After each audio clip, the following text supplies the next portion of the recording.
Hey guys, it's Angelo, and as Legion is as good as imminent, releasing in about a week from now, roughly, in order to prepare you for your level 110 experience, I'd like to address some PvE tips that have helped me succeed and improve in the past. Now, please keep in mind that these tips are aimed specifically at dungeons and raids, and are simply meant to improve your personal awareness and gameplay. The factors I'm going to talk about help me improve personally, but are of course completely objective and up to you. I will start this series of videos off with general tips and tricks, but once raiding will become a thing on live servers, I'll start releasing tips and tricks suited for the different boss and raid environments. That being said, and without any further ado my friends, let's go right ahead and have a look. By now, this is pretty much mandatory in most cases, but I'll gladly repeat it for all of you. Now, if you as a player want to succeed in the content you partake in, then taking the maximum out of your resources is a complete must. In Warlords of Draenor, if you were fully enchanted, use the flask, some buff food, a pre-potion and a rune, you could essentially consider yourself having one extra item during a fight. And this doesn't change in Legion. Flasks and food are easy to come by if you can cook yourself or if you're an alchemist. I highly encourage everyone to level up their cooking skill at least once Legion allows this, as this will save you a ton of money in the long run. Keep in mind that if you don't manage to use 100% of the potential at your disposal, you can't really expect other people to do so either. What many guides never really tell you, but what is ironically trivial to your success in a raid or dungeon, is knowing your surrounding environment. There are a multitude of factors that are linked to your environment during a given encounter, be it dungeon or raid. Boss mechanics, the range of your team members relative to you, the range of them relative to the boss, and the range of the boss relative to you. Understanding where to position yourself is key to playing to the best of your ability. Let's take Archimonde Mythic as an example here, okay? During his final phase, there is an ability called Mark of the Legion, which basically forces me to stack up with a small group of players in order to soak a debuff placed on one of the players from my soaking group.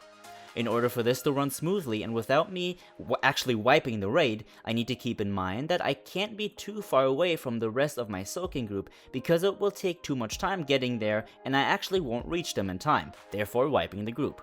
Also, the further away I stand, the further I'll have to run, meaning the more damage I will lose as I can't really cast while moving. Small things like this can sum up to cause a big problem for you and your group, so keeping your environment in mind at all times and preemptively is of great importance. Next up we have group cooldowns. Make yourself familiar with the utility your group has to offer. I encourage all of you to take up a leading role in whatever group you are, even if it's only in a small aspect. Knowing who is capable of what is essential and can help you and your group improve and succeed drastically. I'll give you another simple example. When there's another priest in the raid that isn't myself, and there's something that needs a mass dispel, I usually always tell the other priest that I'll be the one to mass dispel first, not only because a healing priest can save mana this way, but also because this helps me and the other player to form a solid structure on that specific cooldown, allowing for a certain level of naturalness when it comes to dispelling issues in the future. I also do this with my Vampiric Embrace, and the healers in most raids will most of the time do this with their major cooldowns like a Tranquility or a Healing Tide Totem as an example. Now this next advice is the one in this video I believe will help you all the most. Most bosses have essentially similar mechanics, and that is where this tip comes into play. If you get a firm understanding of the basic World of Warcraft boss mechanics, you'll understand and will be able to comprehend almost all of them without having to bat an eye. I'll give you yet another example.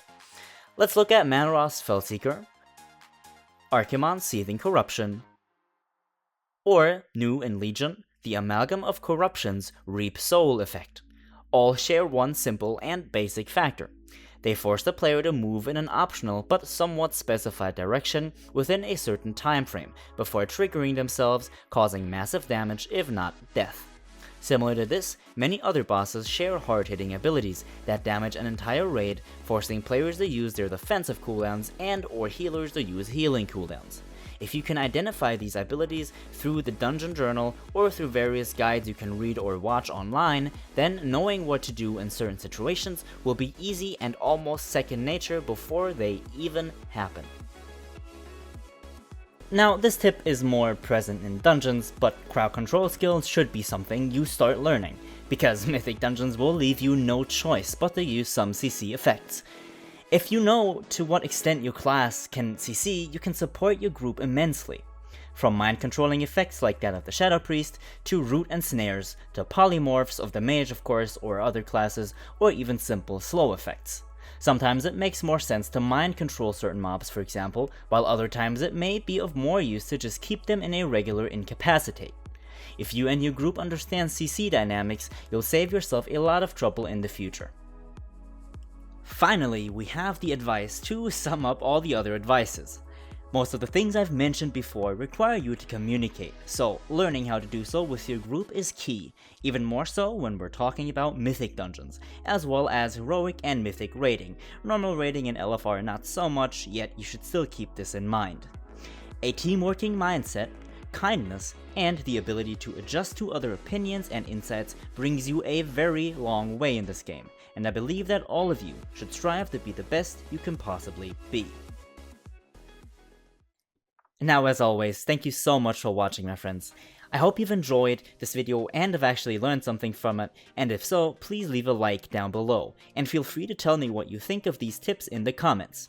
As most of you know, I try my best to read and answer all of the questions I get, and that being said, I have to continuously thank you all for the positive and constructive feedback, which helped me improve the quality of the content steadily and day by day.